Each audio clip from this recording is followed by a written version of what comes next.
I'm standing amongst an embarrassment of riches here, 126 guitars that belong to David Gilmour from his collection. And that represents, first and foremost, probably the deepest association with his performance career, from one of the earliest instruments he ever purchased, a 1969 Fender Stratocaster, to instruments that are more recent, from the last 10 years.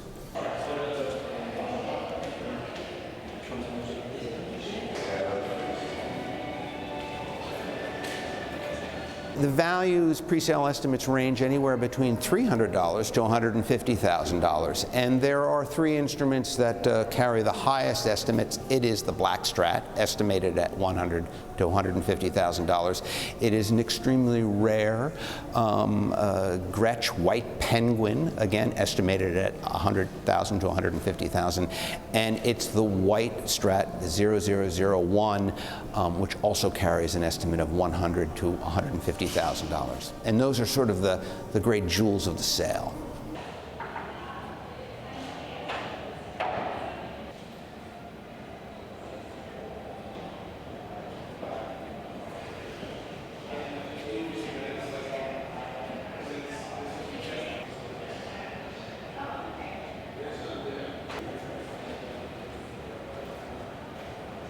David Gilmour purchased the Black Strat at Manny's Music in New York in 1970, and it quickly became his primary guitar.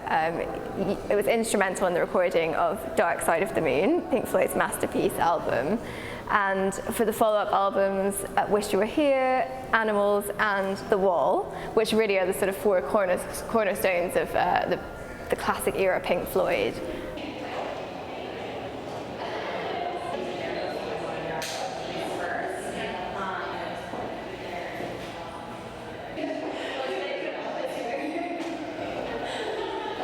These two instruments were the instruments that laid down both the rhythm track and the solo for Another Brick in the Wall, Part 2, which we all know.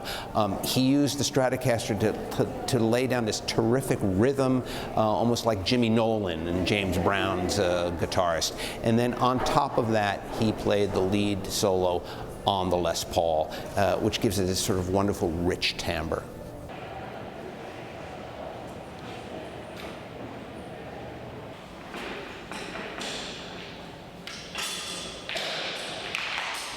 He's selling it because he wants to fulfill this philanthropic mission.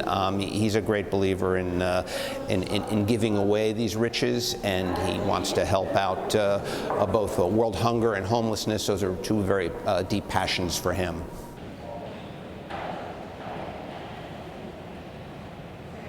He's excited about the auction. I had a great opportunity to spend a day with him and interview him, talk about these instruments, and he views them simply as tools of the trade, especially his performance instruments. He doesn't want to ever think of them as precious. He wants them to go into other players' hands and to continue to make music, hopefully.